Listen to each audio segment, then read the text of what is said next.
Hello and नमस्ते। Welcome to bio express series. Tension नहीं, तैयारी करें स्मार्ट तरीके से। Bio express 10 minute quick revision in Hindi. तो यहाँ पर आज की सीरीज के अकॉर्डिंग हम एक नया टॉपिक लेकर आए हैं जो कि बहुत इम्पोर्टेंट है आपके एग्जाम के नज़रिए से। तो हमारा आज का टॉपिक है प्लेसेंटा। प्लेसेंटा जैसे कि अब बहुत ज़्यादा पूछे जाने वाला कि टाइप ऑफ प्लेसेंटा क्या होता है, उसका आउटर मेम्ब्रेन को क्या बोलते हैं, इनर मेम्ब्रेन को क्या बोलते हैं, और फिंगर लाइक स्ट्रक्चर्स जो देखा जाता है उसे क्या बोलते हैं। तो डिफरेंट टाइप्स ऑफ क्वेश्चंस बनते हैं प्लेसेंटा से रिलेटेड। तो वो सारे के सारे आपको यहाँ से क्लियर होंगे। तो सबसे पहले देखते हैं प्लेसेंटा। प्लेसेंटा क्या है कि ये कोई परमानेंट स्ट्रक्चर नहीं होता है। क्या होता है? टेम्परेरी होता है। एक टेम्परेरी स्ट्रक्चर है जो आपका क्या है, प्रेगनेंसी टाइम ड्यूरेशन में ही बनता है। तो सबसे पहला क्या है, a temporary structure from during embryonic development. जब एम्ब्रॉय का डेवलपमेंट हो रहा होता है तभी ये टेम्परेरी बनने वाला स्ट्रक्चर होता है। तो प्लेसेंटा हमारा टेम्परेरी पार्ट होता है। टेम्परेरी जब एम्ब्रॉयनिक डेवलपमेंट हो रहा तभी बनता है, वैसे परमानेंट मिलने वाला ऑर्गन नहीं है। तो आपका प्लेसेंटा, और ये भी हम कह सकते हैं कि प्लेसेंटा जो है वो पर्टिकुलर एक पार्ट नहीं होता। प्लेसेंटा यानी कि एम्ब्रॉयनिक डेवलपमेंट, तो वो फीटल एंड मैटरनल दोनों का पार्ट होता है। हम ये नहीं कह सकते ये पूरा पूरा एम्ब्रॉय का होता है, नहीं, ये दोनों का।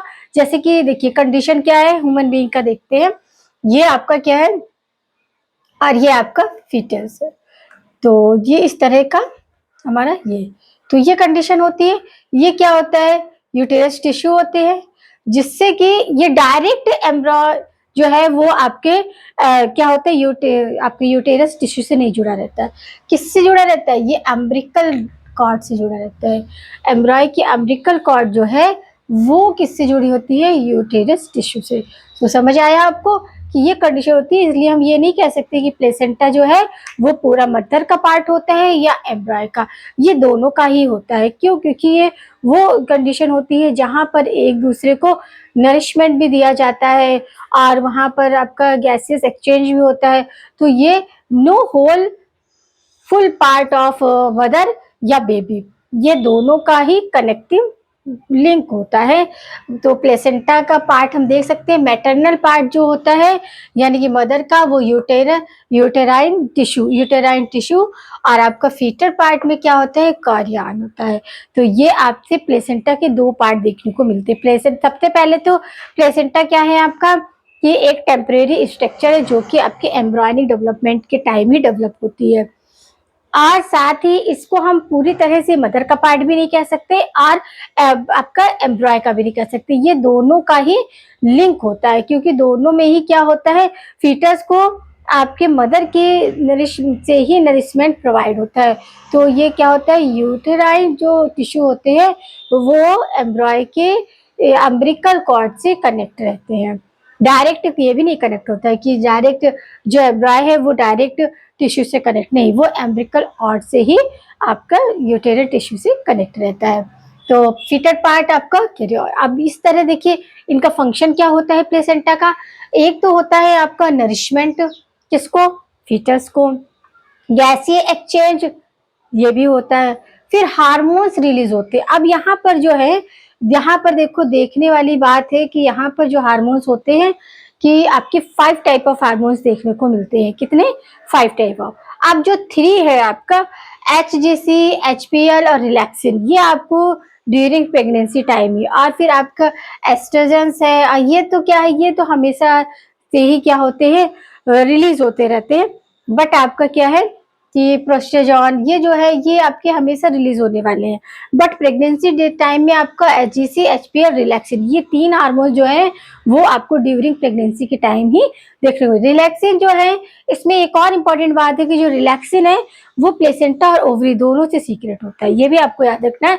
अगर आपसे रिलैक्सेशन हार्मोन्स, रिलैक्सिन हार्मोन का अदर सीक्रेशन पार्ट पूछे तो वो ओवरी है। ओवरी से भी ये हार्मोन रिलीज होता है। तो रिलैक्सिन आपका ओवरी और प्लेसेंटा दोनों से रिलीज होने वाला हार्मोन्स है। और आपका HGC, HPL और ये ये तीनों के तीनों जो हैं आपके किससे, आपके प्रेगनेंसी टाइम ड्यूरेशन में ही हार्मोन्स सीक्रेट होते हैं। और एस्ट्रोजन, प्रोस्टेजॉन ये तो हमेशा क्या होते हैं कि रिलीज होते हैं। अब हम देखेंगे इसका स्ट्रक्चर, किसका, प्लेसेंटा का। प्लेसेंटा का स्ट्रक्चर देखो कुछ इस तरह होता है। सबसे पहले क्या है, यॉर्क सेल, जो कि आपके इस तरह स्ट्रक्चर होता है सबसे नीचे। और फिर यॉर्क सेल से ही आपका एलेंट्राइस क्या होता है, जुड़ा हुआ रहता है, ये इससे इस तरह कनेक्ट होता है। एलेंट्राइस जो है आप फिर यहाँ पर ये ऊपर की तरह आपको एम्ब्रॉय देखने को मिलता है, और एम्ब्रॉय को बाहर की तरफ से कवर किए हुए कौन सी लेयर होती है, एमनियोटिक होती है। इसे क्या बोलते हैं, इनर लेयर ऑफ प्लेसेंटा बोलते हैं। और आपका इसी में आपके क्या होता है, एमनियोटिक फ्लूइड भरा हुआ होता है। क्या भरा हुआ होता है, एमनियोटिक फ्लूइड। और जो बाहर की प्लेसेंटा की लेयर होती है जिसे बोलते हैं कैरियन, ये क्या है आपका, ये आउटर मेम्ब्रेन होती है, और यही क्या करती है, मॉडरेट या यही करती है फॉर्म प्लेसेंटा। प्लेसेंटा को बनाने का काम कैरियन ही करती है। ये जो आपका एलेंटोइस है, आपका एमनियन, ये सारी के सारे इसमें फंक्शन नहीं करती है। फंक्शन कौन करता है, प्लेसेंटा को बनाने में आउटर मेम्ब्रेन ज्यादा मोस्ट फंक्शनल रहती है, किसको, आपके प्लेसेंटा को बनाने में। ये आपके देखिए विलाई लाइक स्ट्रक्चर है, कैरियन में विलाई लाइक स्ट्रक्चर होते हैं। इस विलाई के बेस पर भी आपकी टाइप ऑफ प्लेसेंटा डिफरेंट तरीके के क्वेश्चंस पूछा जाता है, तो हम वो भी अभी डिस्कस करेंगे। कि आपने देख लिया कि प्लेसेंटा क्या है, टेम्परेरी स्ट्रक्चर है जो कि एम्ब्रॉयनिक डेवलपमेंट के समय बनता है। ये पूरी तरह से मदर पार्ट भी नहीं होता है, एम्ब्रॉय पार्ट भी नहीं होता, ये बिटिल का होता है। दोनों एक दूसरे को क्या होते हैं, कनेक्ट होते हैं। मदर का पार्ट जो होता है वो यूटेराइन टिश्यू होता है, जबकि एम्ब्रॉय का जो होता है वो क्या होता है आपका, वो जो होता है वो कैरियन होता है। समझ आया। फिर इसके बाद हमने देखा कि इनका फंक्शन क्या है, नरिशमेंट का है, गैसीय एक्सचेंज का है, और साथ में हार्मोन सीक्रेट होते हैं, एचजीसी, एचएलपीएल और रिलैक्सिन। रिलैक्सिन का याद रखना है कि ओवरी और प्लेसेंटा दोनों से रिलीज होने वाला हार्मोन। आपसे पूछा जाए प्रेगनेंसी टाइम जो आपके रिलीज होने वाले हार्मोन्स, तो आपको ये तीन याद रखने हैं। एस्ट्रोजन, प्रोस्टेजॉन तो नॉर्मली भी सीक्रेट होते हैं। अब इसके स्ट्रक्चर आपने देख लिया कि बाहर का जो कैरियन होता है जो कि आपको प्लेसेंटा बनाने में फंक्शन करता है। अंदर के लेयर को क्या बोलते हैं, एमनियन बोलते हैं। इसी में एमनियोटिक फ्लूइड भरा हुआ होता है, एम्ब्रॉयड पोजीशन होती है, एलेटॉइंस होता है और यूक सेल होता है। ये आपकी गणित। अब ये जो कैरियोनिक विलाई है इसके बेस पर आपके प्लेसेंटा है डिफरेंट तरीके से देखने को मिलते हैं। पहला है आपका डिफ्यूज प्लेसेंटा, दूसरा है आपका कॉटिलिंडरी प्लेसेंटा और जॉनरी। ये जो दोनों हैं ये बहुत इंपॉर्टेंट है एग्जाम के।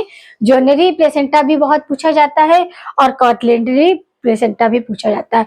मोनोडाइकॉर्डियल और आपका मेटाडिस्कॉर्डियल, ये प्लेसेंटा 5 टाइप्स ऑफ प्लेसेंटा हमें देखने को मिलते हैं। अब हम देखेंगे इनको 1 बाय 1 कि किस तरह इसमें कैसा प्रेजेंस होता है। कोरियन विलाई के बेस पर आपके 5 टाइप ऑफ क्या होते हैं, 5 टाइप ऑफ प्लेसेंटा देखने को मिलते हैं। पहला होता है डिफ्यूज प्लेसेंटा। डिफ्यूज प्लेसेंटा यानी कि कैरियोटिक विलाई जो होती है वो स्कैटर्ड ऑल ओवर सरफेस, पूरे सरफेस पे क्या होती है, स्कैटर्ड होती, बिखरी हुई होती है। इसका एग्जाम्पल होता है आपका पिग, हॉर्स और आपका कैंगेरू। कैंगेरू का मतलब क्या है, मॉर्सिपिलियर, क्या, मॉर्सिपिलियर। फिर आपका कॉटिलिंडरी, ये देखो ये बहुत इंपॉर्टेंट है, पूछा जाता है। कॉटिलिंडरी प्लेसेंटा, इसमें विलाई जो होती है वो पैचेस की फॉर्म में होती है। विलाई कैसे, पैचेस की फॉर्म में प्रेजेंट होती है। इसका एग्जांपल है रूमिनेंट, जो जुगाली करने वाले एनिमल्स होते हैं, कैटस वगैरह, उनमें ये देखने को मिलती है। फिर है जॉनरी प्लेसेंटा, ये भी बहुत इंपॉर्टेंट है। Zonary placenta villi in form of girdle, girdle form में विलाई देखने को मिलता है। इसके एग्जाम्पल कॉर्निवोर्स है, जितने भी आपके कॉर्निवोर्स एनिमल्स हैं उनमें आपका क्या होता है, जॉनरी प्लेसेंटा देखने को मिलता है। फिर है मीसोडाइकॉर्डियल, इसमें क्या होता है, डाइकॉर्डियल में आपका villi in one girdle, one girdle के फॉर्म में प्रेजेंट होती है। इसका एग्जाम्पल रूडेंट होते हैं जो कि मोस्टली रैबिट वगैरह वो आते हैं। फिर है मेटाडिस्कॉर्डियल, मेटाडिस्कॉर्डियल प्लेसेंटा में आपके प्राइमेट्स आते हैं, मैन है, एपीज है, मंकी, इसमें आते हैं कि इसमें क्या है कि जो विलाई पूरा लार्ज अमाउंट में प्रेजेंट होती है। तो यहाँ पर हमारा क्या हुआ, प्लेसेंटा का कंसेप्ट पूरा हो चुका है। प्लेसेंटा क्या है, आपका टेम्परेरी स्ट्रक्चर होता है जो एम्ब्रियोनिक डेवलपमेंट के टाइम बनता है। क्या होता है, ये मदर और एम्ब्रियो दोनों का ही पार्ट होता है पूरी तरह से। इसे मैटरनल पार्ट भी नहीं कह सकते और एम्ब्रियोनिक पार्ट भी नहीं कह सकते हैं। मदर का जो पार्ट अटैच होता है वो क्या होता है, यूट्राइन टिश्यू होता है, जबकि एम्ब्रियो का क्या होता है, कैरियॉन्स होते हैं। ये अम्बिलिकल कॉर्ड से डायरेक्ट नहीं जुड़े होते हैं। जो यूटेराइन टिश्यू होते हैं वो एम्ब्रियो के अम्बिलिकल कॉर्ड से जुड़े हुए होते हैं। अब यहाँ पर हमने फंक्शन भी देखा था, नरिशमेंट देना है, गैसीय एक्सचेंज है, और साथ में आपके क्या होते हैं, हार्मोन सीक्रेट होते हैं। 3 इंपॉर्टेंट हार्मोन्स आपको याद रखने हैं जो प्रेगनेंसी टाइम में ही रिलीज होते हैं। बाकी जो एस्ट्रोजन और वो क्या होते हैं, आपके प्रेगनेंसी के अलावा भी सीक्रेट होते रहते हैं। रिलैक्सिन को याद रखना है कि रिलैक्सिन ओवरी और प्लेसेंटा दोनों से सीक्रेट होने वाला हार्मोन है। अब जो आपके कैरियोनिक विलाई है उसके बेस पे प्लेसेंटा हमारे मोस्टली 5 टाइप देखने को मिलते हैं। डिफ्यूजन प्लेसेंटा, कॉटिलेडनरी, जोनेरी प्लेसेंटा और मीसोडाइकॉन्डल और आपका मेटाडाइस्कॉन्डल। ये आपको याद रखने हैं विद एग्जांपल। क्वेश्चंस पूछा जाता है और बहुत ही इंपॉर्टेंट है, आपका मेडिकल से रिलेटेड कोई भी हो या फिर आपका 12वीं का हो, क्वेश्चंस इस तरह से बन जाया करते हैं। कभी कभी ऑब्जेक्टिव क्वेश्चंस पूछ लेते हैं कि आपका प्लेसेंटा में क्या पोजीशन होती है, कौन सा हार्मोन्स जो होते हैं वो प्लेसेंटा से रिलीज होने, तो आपको प्लेसेंटा के साथ साथ ओवरी से भी रिलीज, तो आपको याद रखना है कि रिलैक्सिन। तो ऐसे छोटे छोटे कंसेप्ट है जो आप अपने कम समय में और ज़्यादा एफर्ट भी लगाने की ज़रूरत नहीं है, क्लियर कर सकते हैं। बने रहिए हमारे साथ बायो एक्सप्रेस सीरीज़ के साथ, अपने कंसेप्ट को क्लियर करिए, अपने स्टडी को बेहतर बनाइए और रिजल्ट फिर ज़बरदस्त आएगा। जब आपकी तैयारी होगी परफेक्ट तो रिजल्ट भी आपका मन मुताबिक ही आपको मिलने वाला है। तो बायो एक्सप्रेस सीरीज़ के साथ जुड़े अपने कंसेप्ट को क्लियर करें।